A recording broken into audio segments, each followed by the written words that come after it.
my concern is on the value of the pension that people receive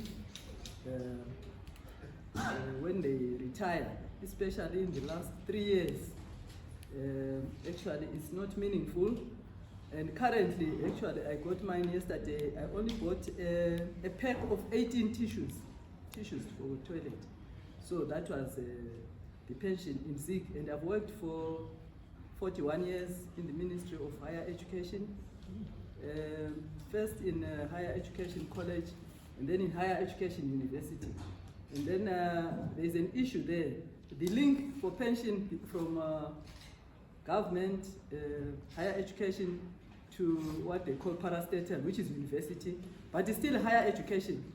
So unlike NASA, so if you my NASA continued, but the pension, no, it stopped when you are in higher education, government, directly government, but you go to higher education, university, you start afresh as if you have not been working before. So I think there's need for a policy to align, because you are still in the Ministry of Higher Education, universities are funded by the government. The same Ministry of Higher Education that funds the tertiary institutions directly. So it is a real concern that if you have been working so hard for 41 years and making this country develop, developing manpower, and then in the end you are a pauper. You can't buy any food, you can't do anything.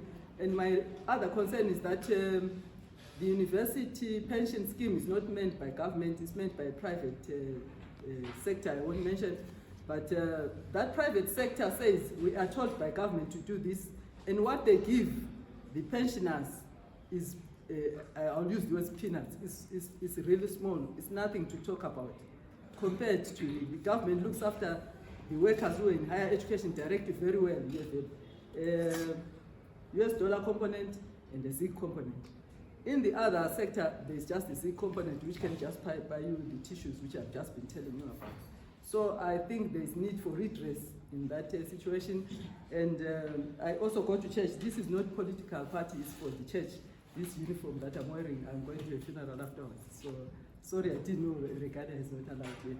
But what I wanted to say is in the Bible, we are told that you must honor your father and your mother. You must honor your parents. And I've seen those countries in the world which are developed, they honor their elderly. And you don't see elderly suffering at the post office, POSB, when there is no network, and they're lying there, they've had no food, and some a whole week just to come and get $20.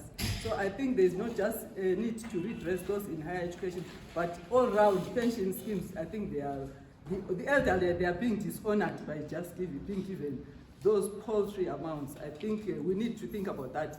And some of the people that are employed in these pension offices, I think they need training.